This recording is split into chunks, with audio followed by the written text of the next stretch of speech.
પ્રયાગરાજની અંદર સુત પુરાણી અને 88,000 ઋષિ મુનિઓ જે છે આ કથા કરતા, સુત પુરાણી 88,000 ઋષિઓને કથા સંભળાવતા, અને ત્યારે વિદ્વેશ્વર સંહિતા એની અંદર જે છે કહે છે, તીર્થ પ્રયાગમાં સુતજીના આવવાથી કલિદોષથી નષ્ટ થયેલા વર્ણાશ્રમ ધર્મમાં મનુષ્યના કલ્યાણકારીની વાત કહે છે સુતજી. અને આ વાત કરી ત્યાર પછી કળિયુગના પાપને નષ્ટ કરનારું શિવ પુરાણ તેમજ તેના સંહિતાનું ભેદનું વર્ણન કરે છે સુત પુરાણી. ત્યાર પછી સતકુમારો દ્વારા શિવનું શ્રવણ, પૂજન અને અર્ચન કઈ રીતે કરવું જોઈએ આનું વર્ણન કરે છે.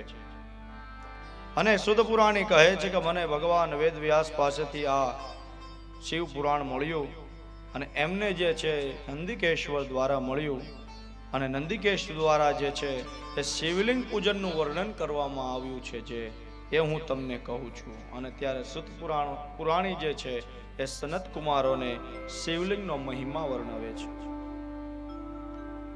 અને કહે છે શિવલિંગ જે છે ને એ સાક્ષાત બ્રહ્મ છે, સાક્ષાત બ્રહ્મ છે એ શિવલિંગ. અને ત્યારે આપણે ત્યાં શિવલિંગની પણ પૂજા થાય છે અને શિવની મૂર્તિની પણ પૂજા થાય છે.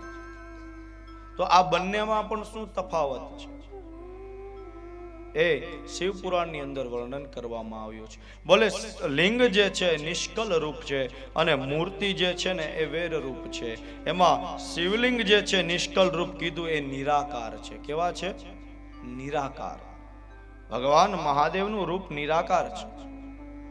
અને જ્યારે આ વેર એટલે કે મૂર્તિની અંદર આપણે એની પૂજા કરીએ ત્યારે આપણે એના સાકાર રૂપની પૂજા કરીએ છીએ.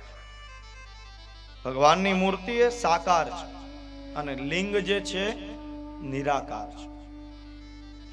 અને એ મૂર્તિ અને લિંગનો તફાવત શું છે એ વર્ણન કર્યો.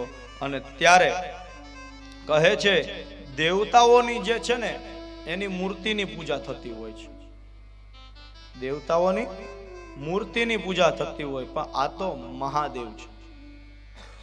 શિવલિંગની પૂજા જે જીવ કરે એના ઉપર શિવ પ્રસન્ન થાય છે.